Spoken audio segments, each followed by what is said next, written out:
वन्दे ब्रह्मपुराधिपं श्रीसहजानन्दं च मूलाक्षरम् श्रेयस्कारणसद्गुणैकनिलयम् श्रीप्रागजिह्वावत ब्रह्मोपासनधारकं गुरुहरिं यज्ञं तथा योगिनं प्रीत्येवं प्रमुखं महन्तमनिशं श्रीजीस्वरूपं मुदा। મહિમાનો મહિમા પ્રવચનમાળામાં સૌને સાષ્ટાંગ પ્રણામ. જય સ્વામિનારાયણ.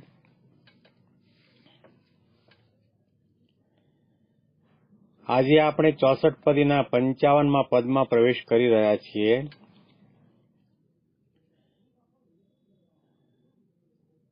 જેહ ધામને પામીને પ્રાણી પાછો પડવાનું નથી રે. સર્વોપરી છે સુખની ખાણી, કેવું કહીએ તેની કથી રે. અનંત મુક્ત જ્યાં આનંદે ભર્યા રહે છે પ્રભુજી પાસ રે. સુખ સુખ જ્યાં સુખ ના દરિયા ત્યાં વસી રહ્યા વાસ રે. તેજ તેજ જ્યાં તેજ અંબાર તેજોમય તન તેના રે. તેજોમય જ્યાં સર્વે આકાર શું કહીએ એ સુખ એના રે. તે તેજ મધ્ય સિંહાસન શોભે ત્યાં બેઠા બહુ નામી રે. નિષ્કુળાનંદ કહે મન લોભે પૂર્ણ પુરુષોત્તમ પામી રે. એવા અક્ષર બ્રહ્મના સંગે કરીને, એની કૃપા દ્રષ્ટિએ કરીને જે ભક્ત કે જે સાધુ અનાસક્ત થયો છે, વૈરાગ્યવાન થયો છે, ભક્તિવાળો થયો છે અને એને ભગવાનની વિશે અવિચળ નિષ્ઠા દ્રઢ થઈ છે, સંસારના કોઈ પણ સુખની અંદર લેશ માત્ર તેને આસક્તિ, વાસના અને કામના રહ્યા નથી. એના જીવનની અંદર દાસત્વ ભાવ, દિવ્ય ભાવ, નિર્દોષ બુદ્ધિ દ્રઢ થયા છે અને નિર્વાસનિક અને ગુણાતીત ભાવને પામ્યા છે. એવા જે ભગવાનના ભક્ત કે સાધુ એ ભગવાનના ધામને પામે છે. કે જે ધામ કેવું છે કે એ ધામને પામ્યા પછી એ જીવાત્માને ફરીથી માતાના ઉદરમાં આવવું નથી પડતું. વેદોમાં, ઉપનિષદોમાં, ગીતામાં, સર્વત્ર બધી જગ્યાએ ભગવાન પુરુષોત્તમ નારાયણના અક્ષરધામના મહિમાની વાતો કરી છે કે ન તદ ભાષયતે સૂર્યો ન શશાંકો ન પાવક યદ ગત્વા ન નિવર્તન્તે તદ્ધામ પરમમ મમ. એ ભગવાનનું ધામ કેવું છે જ્યાં આગળ કરોડો કરોડો સૂર્ય ચંદ્ર ભેગા થઈને જાય તો પણ ભગવાનના ધામના તેજની અંદર એ સૂર્ય અને ચંદ્રનું તેજ લીન થઈ જાય છે. અને જે ધામને પામ્યા પછી ફરીથી જન્મ મરણના ચક્રાવામાં તેને ભટકવું નથી પડતું. એ માયા મુક્ત બની ગયો. એવું જે ભગવાન પુરુષોત્તમ નારાયણનું ધામ એને પામે છે અને એ ધામની અંદર સર્વોપરી સુખની ખાણી છે. એ સુખનું વર્ણન થઈ શકે તેમ નથી. ભગવાનનું વર્ણન થઈ શકે તેમ નથી. ભગવાનના અક્ષરધામનું વર્ણન થઈ શકે તેમ નથી. ભગવાનના આનંદનું વર્ણન થઈ શકે તેમ નથી. ભગવાનની મૂર્તિનું વર્ણન થઈ શકે તેમ નથી. ભગવાનના યોગમાં જે કોઈ આવ્યા અને નિર્ગુણ ભાવને પામ્યા, દિવ્ય ભાવને પામ્યા, એ શબ્દાતીત છે, વર્ણનાતીત છે. એ શબ્દોથી એને બાંધી શકાતા નથી, લેખી શકાતા નથી. અને એ ધામની અંદર અનંત મુક્તો છે, આનંદ મગ્ન થઈને ભગવાન પુરુષોત્તમ નારાયણના દર્શન કરે છે, સેવા કરે છે. અને જ્યાં આગળ સુખના દરિયા છે, દુઃખનું લેશ પણ નથી, આધિ વ્યાધિ ઉપાધિ નથી, જ્યાં દેહના ભાવ નથી, જ્યાં જીવાત્મા પોતે દિવ્ય સ્વરૂપ ધારણ કરીને બ્રહ્મ સ્વરૂપે ભગવાનના આકારે આકાર બનીને ભગવાન પુરુષોત્તમ નારાયણની સ્વામી સેવક ભાવે ભક્તિ ઉપાસના અને દર્શન સમાગમનું સુખ મેળવે છે. વચનામૃતમાં મહારાજને પ્રશ્ન પૂછવામાં આવ્યો છે કે જીવાત્મા તો કેવો છે? નિરાકાર છે. અને એ જીવાત્મા પોતાના જીવનકાળ દરમિયાન સાધના કરે, ભક્તિ કરે, સેવા કરે, સંતનો સમાગમ કરે અને ભગવાનના ધામને પામે ત્યારે કેવા દેહને પામે છે? ત્યારે મહારાજે કહ્યું કે જીવાત્મા નિરાકાર છતાં પણ ભગવાનની કૃપા અને ઉપાસના કરીને જીવાત્મા પોતે દિવ્ય દેહને પામે છે. અને અક્ષરધામની સભાની અંદર જેવો મહારાજનો દિવ્ય આકાર છે, એવો અક્ષર બ્રહ્મનો પણ આકાર છે, એવો અનંત મુક્તોનો પણ આકાર છે. તમે એમાં ભેદ જોઈ ન શકો કે આમાં મહારાજ કોણ છે, મુક્તો કોણ છે, અક્ષર બ્રહ્મ કોણ છે. ગઢપુરની અંદર દાદા ખાચરના દરબારની અંદર જ્યાં મહારાજ બિરાજમાન રહેતા હતા, એ અક્ષરવરડીમાં 2 ચિત્ર પ્રતિમા પધરાવવામાં આવી છે. એમાં અક્ષરધામની સભા છે અને બીજી આ લોકની અંદર દાદા ખાચરના દરબારમાં જે સભા થતી એ પણ બતાવી છે. તો દાદા ખાચરના દરબારની અંદર જે મહારાજ બિરાજમાન થઈને પધાર્યા, બિરાજમાન થઈને રહ્યા છે, એ ચિત્ર પ્રતિમાની અંદર મહારાજને તમે ઓળખી શકો. ગુણાતીતાનંદ સ્વામી, ગોપાળાનંદ સ્વામી, મુક્તાનંદ સ્વામી, નિત્યાનંદ સ્વામી સંતોને પણ ઓળખી શકો.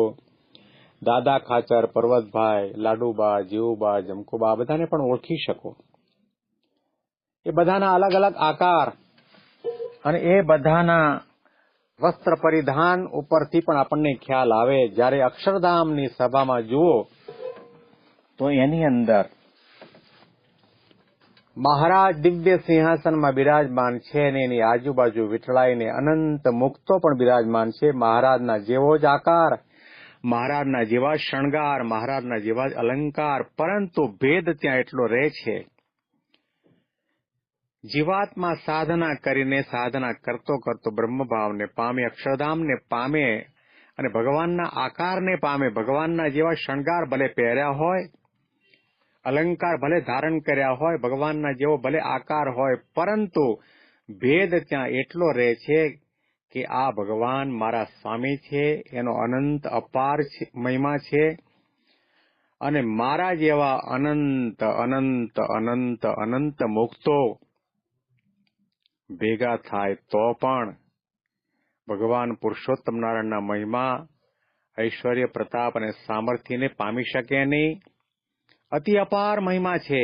વેદો પણ જેને નેતિ નેતિ કરીને પુકારે છે, એ મારા સ્વામી છે. હું એમનો સેવક છું અને હું આજે જે કંઈ છું એમની કૃપાએ કરીને, એમની ભજને કરીને, એમની ભક્તિ કરીને, એમની ઉપાસનાએ કરીને આ પ્રકારની સ્થિતિને, આધ્યાત્મિકતાને પ્રાપ્ત કરી શકો છું. અખંડ સુખ, ત્યાં દુઃખનું નામ નથી. તેજ તેજ જ્યાં તેજ અંબાર, તેજોમય તન તેના રે. તેજસ સ્વરૂપ બધા બની ગયા છે. એમની આંખો પણ છે, કાન પણ છે, નાસિકા પણ છે, મુખ પણ છે, હાથ પણ છે, પગ પણ છે, બધું છે. અને એમના શરીર ઉપરના જે શણગાર અને વસ્ત્રાલંકાર એ પણ તેજ સ્વરૂપ છે, દિવ્ય સ્વરૂપ છે, માયિક નથી. કારણ કે ભગવાન પુરુષોત્તમ નારાયણનું અક્ષરધામ માયાથી પરનું તત્વ છે, માયાથી પર છે, પ્રકૃતિ પુરુષથી પર છે. એ ત્યાં આગળ કોઈ દિવસ માયા સંભવે નહીં. એ ભગવાનના ધામની અંદર ન તો ઈર્ષા, ન તો રાગદ્વેષ, ન તો કામના, ન તો આસક્તિ, ન તો વાસના, ન તો દેહાભિમાન, કેવળ બ્રહ્મ સ્વરૂપે ભગવાન પુરુષોત્તમ નારાયણના દર્શન કરવાના, ભક્તિ કરવાની. તત્ર બ્રહ્માત્મના કૃષ્ણ સેવા મુક્તિશ્ચ ગમ્યતામ. શિક્ષાપત્રીમાં મહારાજે કહ્યું કે મુક્તિ કઈ કોને કહી? કે બ્રહ્મ સ્વરૂપે ભગવાન પુરુષોત્તમ નારાયણની સ્વામી સેવક ભાવે ભક્તિની ઉપાસના કરવી એ મુક્તિ. ભગવાનના ધામની અંદર આવા દિવ્ય લૌકિક સુખને માણી રહ્યા છે. અને તે જ મધ્યે સિંહાસન શોભે. આખો દિવ્ય તેજોમય છે. અને તેજોમય અક્ષરધામની અંદર દિવ્ય સિંહાસનમાં મધ્ય ભાગની અંદર ભગવાન પુરુષોત્તમ નારાયણ પોતે બિરાજમાન થઈને રહ્યા છે. અને તમામના મન એક ચિત્તે કરીને એકાગ્રતાથી ભગવાન પુરુષોત્તમ નારાયણની મૂર્તિનું ચહચહ સુખ લઈ રહ્યા છે.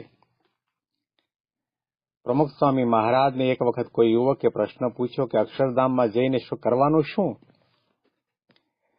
ત્યારે સ્વામી બાપાએ ઉત્તર આપેલો કે ભગવાનની મૂર્તિ સામું જોઈ રહેવાનું, ભગવાન પુરુષોત્તમ નારાયણ સહજાનંદ સ્વામીના દર્શનનું સુખ લેવાનું, એની સેવા કરવાની અને એની અંદર મન પરોવીને આનંદ માણવાનો આ અક્ષરધામનું સુખ છે. તો આ અક્ષરધામ આપણે ક્યારે પામી શકીએ? કે જ્યારે એવા ગુણાતી સંતનો આપણને યોગ થાય. બ્રહ્મવિદ આપનોતિ પરમ, કે જે બ્રહ્મને જાણે છે, અક્ષરરૂપ સંતને સમાગમે કરીને રાજી કરે છે, ત્યારે પરબ્રહ્મને પામી શકે છે કે અથવા ભગવાનના ધામને પામી શકે છે. તો એ ભગવાનનું ધામ પ્રાપ્ત કરવા માટે આ ગુણાતી સંતની અનિવાર્યતા છે. એનો સમાગમ કરવાની જરૂર છે. અને આ ભગવાનના ધામ સિવાય બીજા જે અવાંતર બીજા ધામ છે, એ તમામ ધામની અંદર પ્રકૃતિ છે, માયા છે, દેહના ભાવ છે. જ્યારે એક માત્ર એવું અક્ષરધામ એક જ છે કે જ્યાં માયા નથી, જ્યાં કપટ નથી, દંભ નથી, છળ નથી, પંચ નથી, મારું નથી, તારું નથી, વેરઝેરની ભાવના નથી. એ બ્રહ્મ સ્વરૂપી અનંત મુક્તો ભગવાન પુરુષોત્તમ નારાયણની સામે બિરાજમાન થઈને ભગવાનનું દિવ્ય દર્શનનું સુખ માણી રહ્યા છે. ત્યાં માયાનો પ્રવેશ નથી. અને બીજા બધા ધામની અંદર ઓછા વત્તા પ્રમાણની અંદર આશા, તૃષ્ણા, ઈચ્છા, અભિલાષા, આકાંક્ષા, અપેક્ષા, દેહના ભાવો, સ્વભાવ અને પ્રકૃતિ રહ્યા છે. જ્યારે અક્ષરધામની અંદર આ પ્રકારના કોઈ ભાવો નથી. એટલે અક્ષરધામમાં જવા માટે નિર્વાસનિક થવું અનિવાર્ય છે, વાસના મુક્ત થવું અનિવાર્ય છે, સ્વભાવ પ્રકૃતિને ટાળવા બાળવા પણ અનિવાર્ય છે, દેહભાવથી મુક્ત થવું, બ્રહ્મ સ્વરૂપે વર્તવું, જીવનો જીવભાવ ટાળી નાખવો અને ભગવાન પુરુષોત્તમ નારાયણનો જેમ છે તેમ યથાર્થ સર્વોપરી નિશ્ચય દ્રઢ કરવો, એ અનિવાર્ય બાબત છે. ક્યારે બને કે ગુણાતી સંતના યોગમાં આવીએ, એની મન, વચન અને કર્મે કરીને આપણે સેવા ભક્તિને સમાગમ કરીએ, ત્યાર પછી જ આપણે એમની કૃપાએ કરીને એ ભાવને પમાય છે અને અક્ષરધામના અધિકારી થઈ શકાય છે. આપણા અહોભાગ્ય છે. ભગવાન સ્વામિનારાયણ પોતાની સાથે અનંત જીવોને બ્રહ્મરૂપ કરવા માટે પોતાનું અક્ષરધામ ગુણાતીતાનંદ સ્વામીને સાથે લઈને આવ્યા. અને મહારાજે ગઢડા પ્રથમના 71માં વચનામૃતમાં પણ આ શબ્દ મૂક્યા કે ભગવાન પુરુષોત્તમ નારાયણ પોતાના અક્ષરધામ અનંત મુક્તો, ઐશ્વર્ય, પાર્ષદ, સમગ્ર સામર્થ્ય લઈને આ પૃથ્વી ઉપર પધાર્યા છે. આ વાત તમારે સમજવી ને બીજા આગળ આ વાત કરવી. સમજવાની પણ વાત કરી છે અને બીજા આગળ આ વાત કરવાની પણ વાત કરી છે. અને એ દ્રષ્ટિએ શાસ્ત્રીજી મહારાજે પોતે અક્ષર અને પુરુષોત્તમના મહિમાની વાતો અને એ અક્ષર અને પુરુષોત્તમના ઉપાસનાના ગગનચુંબી મંદિરો બનાવી મધ્યખંડની અંદર ભગવાન પુરુષોત્તમ નારાયણની સાથે એમના અનાદિ સેવક ગુણાતીતાનંદ સ્વામીની મૂર્તિ પધરાવી અને દર્શન કરતી વેળાએ સૌ કોઈને એમ મનમાં પ્રેરણા મળે કે જ્યાં સુધી આપણે ગુણાતીત ભાવને નહીં પામીએ, બ્રહ્મ સ્વરૂપ નહીં બનીએ, માયા મુક્ત નહીં બનીએ, એ ગુણાતીતાનંદ સ્વામીની જે આધ્યાત્મિક ભૂમિકા સિદ્ધ નહીં કરીએ ત્યાં સુધી ભગવાન સ્વામિનારાયણની સેવામાં રહી શકાશે નહીં. આવી એક પ્રેરણા એ અક્ષર બ્રહ્મ ગુણાતીતાનંદ સ્વામી આપણને આપે છે. કૃષ્ણની સેવામાં રહેવા માટે રાધારૂપ થવાની જરૂર, રામની સેવામાં રહેવા માટે સીતાજી સ્વરૂપ થવાની જરૂર છે, અને નારાયણની સેવામાં રહેવા માટે લક્ષ્મીજી સ્વરૂપ થવાની જરૂર છે. એમ ભગવાન પુરુષોત્તમ નારાયણ સહજાનંદ સ્વામીની સેવામાં રહેવા માટે અક્ષરરૂપ થવાની, ગુણાતીત રૂપ થવાની, બ્રહ્મભાવને પામવાની અતિશય અનિવાર્યતા છે. અને બ્રહ્મભાવને પામવા માટે આપણી સાધના કંઈ કામ નહીં આવે. બ્રહ્મરૂપ થવા માટે ગુણાતીત સંતના યોગે કરીને જ બ્રહ્મરૂપ થવાય છે. અને એવા ગુણાતીત સંતનો મનન દ્વારા બ્રહ્મનો સંગ કરવામાં આવે તો આ જીવની અંદર બ્રહ્મના ગુણ આવે છે, જીવભાવ ટળે છે અને બ્રહ્મભાવને પમાય છે.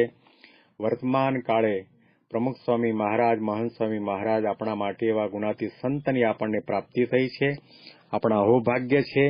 તો એનો મન, વચન અને કર્મે કરીને સમાગમ કરીએ અને આપણે બ્રહ્મભાવને પામીએ અને નિશાન સામે આપણી હંમેશના માટે નજર રહ્યા કરે કે બીજા કોઈ સાધને કરીને આ વાસના, સ્વભાવ, પ્રકૃતિ ટળવાના નથી.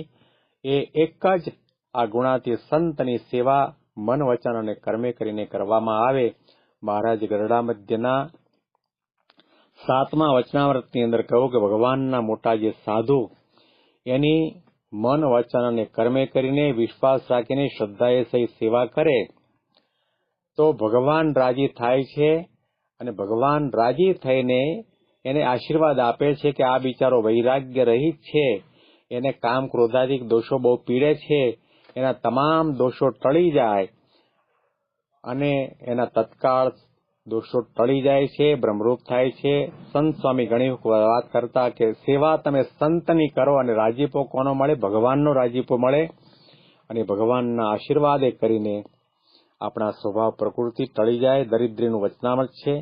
આપણે દારિદ્રતા ધારણ કરીને અનંત જન્મથી ભટકતા આવ્યા છીએ. આ તમામ સ્વભાવ, પ્રકૃતિ અને દોષોને આધીન થઈને આપણું જીવન જીવાતું આવ્યું છે. પણ સંતની સેવા કરવામાં આવે એમાં દિવ્ય ભાવ, નિર્દોષ બુદ્ધિ અને પ્રીતિ અને આત્મબુદ્ધિ કરવામાં આવે તો આપણા આ બધા માયાના, પ્રકૃતિના સ્વભાવના આવરણ હટી જશે અને જીવાત્મા બ્રહ્મભાવને પામીને ભગવાન પુરુષોત્તમ નારાયણના અક્ષરધામની અંદર રહેવા માટેની પાત્રતા ધારણ કરી શકશે. મહારાજ અને સ્વામી આપણને સૌને એવી પ્રકારના પરિશુદ્ધ બનાવે, નિર્વાસનિક બનાવે, બ્રહ્મરૂપ બનાવે એવી એમના શ્રી ચરણમાં પ્રાર્થના. મહિમાની વિશેષ વાતો આપણે આવતીકાલના પ્રવચનની અંદર સાંભળીશું. સૌને સાષ્ટાંગ પ્રણામ. જય સ્વામિનારાયણ.